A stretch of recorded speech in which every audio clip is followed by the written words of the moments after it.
డివి సంభారే బాబా సమాధి చెందడానికి కొన్ని రోజుల ముందు షిరిడీలో కుటుంబంతో ఉన్నారు. వారింటికి వెళ్ళేందుకు అనుమతి కోసం బాబా దగ్గరికి వెళ్ళారు. బాబా తాను సమాధి చెందబోతున్నారనే విషయం అప్పటి వరకు ఆ కుటుంబానికి తెలియదు.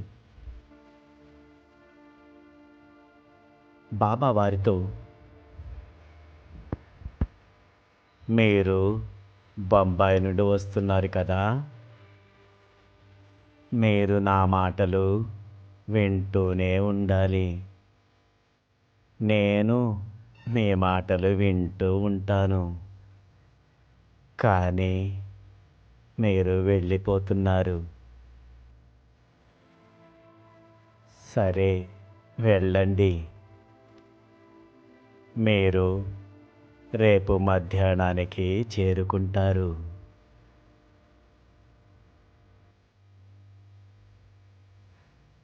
బాబా ఆ మాటలు అనేటప్పుడు బాబాలో కొద్దిగా సంశయం కనిపించినట్టుగా అనిపించింది సంభారి కుటుంబ సభ్యులకి. సాయంత్రం సంభారి కుటుంబం సెలవు తీసుకొని కోపరగాంలో రాత్రి రైలు ఎక్కారు. మామూలుగా ఉదయం 7:30-8 గంటలకల్లా బొంబాయి చేరతారని అనుకున్నారు. కానీ అది మన్మాడు చేరేసరికి రైలు ఇంజిన్లో సాంకేతిక లోపం ఏదో కనిపించిందని, కనుక సుమారు 4 గంటలు ఆలస్యమవుతుందని తెలిసింది. బాబా చెప్పినట్లే ఆ కుటుంబ సభ్యులకు జరిగింది. సంభార్య కుటుంబం బొంబాయి చేరేటప్పటికీ మధ్యాహ్నం 12 గంటలైంది. ఆ తర్వాత కొద్ది రోజులకే బాబా మహాసమాధి చెందారు. బాబా వారికి సెలవిచ్చే సమయంలో ఎందుకు సంశయించారో అప్పటి వారికి అర్థమైంది.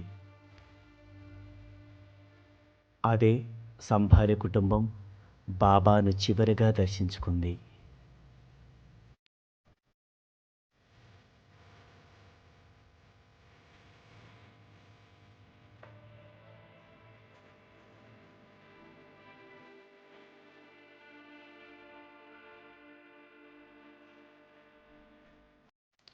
ఈరోజు సాయి అమృత పలుకును బట్టి ఆ కుటుంబం ఎంతో అదృష్టవంతులు. బాబాను సమాధికి ముందు దర్శించుకోగలిగారు. బాబా వాక్కు అక్షర సత్యం అనేది మనం గ్రహించవచ్చు. ఆ కుటుంబానికి ఏదైతే బాబా చెప్పారో మనం కూడా బాబా మాటలు వింటూ ఉందాం. సంభార్య కుటుంబంపై బాబా అనన్య ప్రేమ ఈ సంఘటన బట్టి మనం అర్థం చేసుకోవచ్చు.